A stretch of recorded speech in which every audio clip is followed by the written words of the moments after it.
Hello and welcome to IT Security Labs. Today I'm going to show you how to attack a machine from the HackTheBox, and it's called Netmon.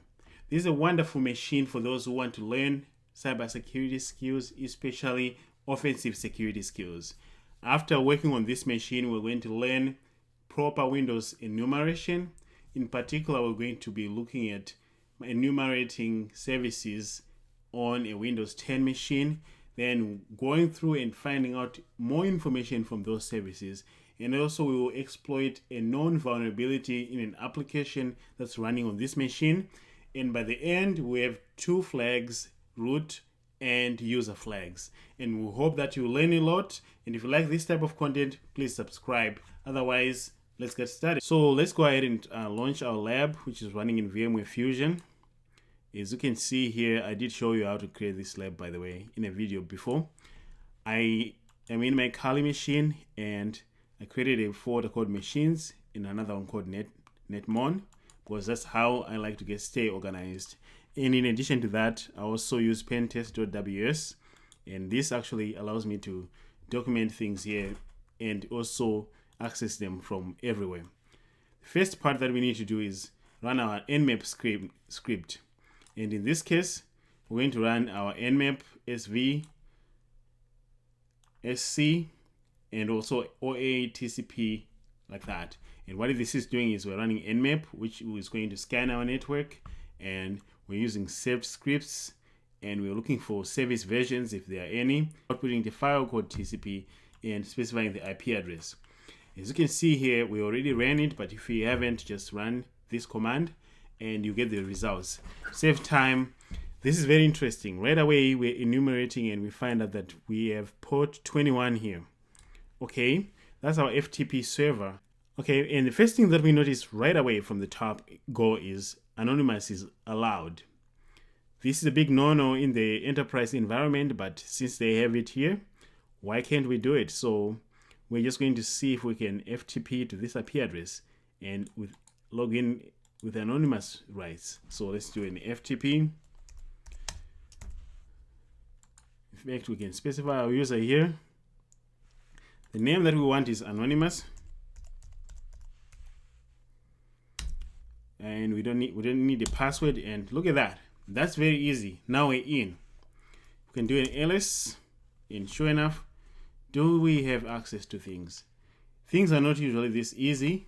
A quick note here is that we are in as FTP and we did an ls just to see what we have access to. But look at this, we have users. Let me expand this to ls minus la so I can see actually more things in here. And look at that. We still have the users and we have more information. So we found a service that's vulnerable that was configured poorly. Our next goal is to see if this is going to really let us somewhere. So let's cd to users. This is just like the Windows interface. ls minus la, so I can see more information in there. Look at that. We have all the users here, desktop.ini, and public. Usually public has more things for us, so let's cd to public. ls. And here is our first flag. So within a few minutes, by just enumerating and finding out and just going around and poking, we already got our users dot flag. So let's just do that and say get user dot text.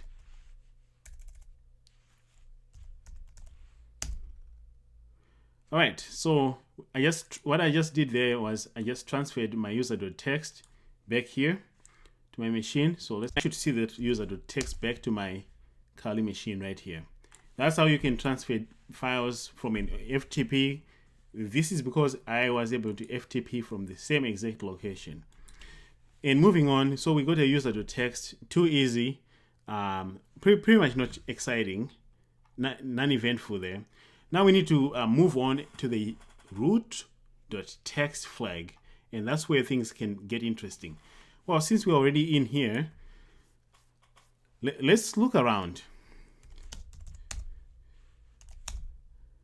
Okay, can we see D2 administrator? Sometimes you have to try. Access denied, of course. Clear screen, no. Okay, these commands do not work in here. Okay, what do I have out here? So out here, as you can see, I have more stuff. I have program files and stuff like that, but I want to do an ls minus la to see if there's any hidden files here, and sure enough there is. Our program data is always here from Windows. So cd program data. By the way, autocomplete doesn't work here. All right, look at that. But let's find out if we have any hidden files. ls minus la, and we do have this. This looks like an application I've used before, PRTG monitoring to be specific. And our results from the first here showed us that we had port 80. Yes, and we have PRTG bandwidth monitoring. So let's go ahead and find out if we can see anything here. And we are just going to use our IP address. Oh, look at that. Now we need a username and password. Let's quickly do a PRTG default credentials. But since we found our user.text there, I highly doubt that we'll be able to get in. So it's PRTG admin and PRTG admin. Always do this. You never know, you might be able to get in. So, of course, the password has been changed here. So, port 80 is not giving us anything. However, our FTP has been talking to us. Let's continue and go in that. Let's go in that directory, Pesla, whatever you pronounce it as. ls, okay. ls minus la, it all the time. Always do that. ls minus la. Okay, so no hidden data, but we do have this directory again. Let's copy that. Let's get in there. But you know, you can always cd recursively. I was just not paying attention here. Instead of single quotes, let's put double quotes. That's how you can cd in here. Now the command is successful. If I do an ls in here, oh, what a gold mine. This is just going to turn out to be super easy here. See the most interesting thing here? We have PRTG configuration.old, configuration.old.backup. Oh man. Configuration.dat. I should just get all these files. And I want to do a get. You know, now that I'm learning, I'm getting wiser. Just start with the .backup. That's the file that should give you the data. Forget about the real ones because I enumerated these two. Didn't get anything in there. So now let's do that. I transferred it successfully back to my machine. ls, and let me do ls that. Okay, now let's look in here. I'm just going to look for password. Oh, first search. Look at that. DB password. User PRTG admin, which is the default. So let's copy that. We know that that's the user. PRTG admin. Then our password that they are saying is this one. Paste. Don't save. Okay. Really? It failed? Let's go back there. Do we have another password? No, but before we even waste our time, this is a backup password. So this is from 2018. What we can try, because most administrators are lazy. Look at this. PRTG 2018. They will do this. They'll put 2019. If that doesn't work, you put 2020. If it doesn't work, 2021. Until sometimes that's what they do, especially if they're lazy. Oh, look at that. We are in, people, from simple guessworks. All right, so we are signed in our PRTG. Here's our version 18.137. Looking around, I found out that PRTG has a vulnerability that allows us to create a notification and inject commands. That means that we can run commands with administrative privileges as part of creating a notification in the notification section. So what I'm going to do is I'm going to create a command that I'm going to copy the flag and put it in the public folder. Since we have FTP enabled on this server, I should just be able to go and grab the flag from there. So this vulnerability, I highly suggest you read it. What it does is when you create a notification in PRTG and you execute a command, you can put whatever commands that you want in here and they'll be executed as root. So let's just exploit it right like that. In here, if we go to setup, account settings, notifications, let's add a new one, add a new notification. Notification says the name is exploited. That's the name, because we're going to escalate our privileges here. And we leave everything to default and just come here and say execute a command with the parameters here. And what I want to do is execute a PowerShell command that does a copy.item, and here's the format. If you want to copy something, since we're running as root, we can copy something from one path to another.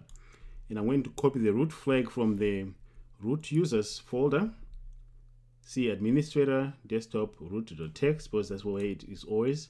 I'm going to post it to the destination public flag.txt, and I'm going to do this recursively. And then after that, we should be able to just execute the command, no problem. So to do that, for this, let's just copy. This is not magic at all. This is exactly what is here, except I'm just copying root.txt. So let's go back. The parameter, how do I write this?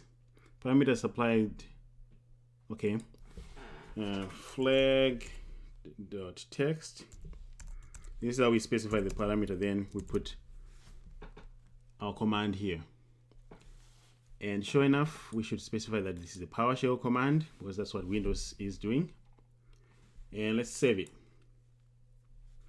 After we save it, go back to notifications. All right, so let's go back to our FTP here. Let's do an ls. Okay, so FTP died for us. It's clear. Let's FTP anonymous. No password. ls cd users ls, and we're going to cd public. All right, so as you can see, we have our root.txt, and this is the command that we ran. Again, just showing you very quickly how we did that. If you go in here, I created a notification, and then I had to change a few things. I put test.txt here, then we just copied from administrator to destination, and this works. So you cancel, then from here, send test notification, and sure enough, come here, we get root.txt. So if we do a get root.txt, we are going to get our root.txt back here. So if you come back to our machine, you see that I have root.txt and I have my user.txt. Mission accomplished. Again, in summary, we were able to exploit this application. Very simple and straightforward. FTP anonymous was not allowed. Was allowed, so we were able to get in. Then there was a weakness for command injection within this application that was explained here in detail. Just follow these details. It shows you exactly how to put the commands in here, and before you know it, you get the root flag. So that's it for me. I will see you in the next video.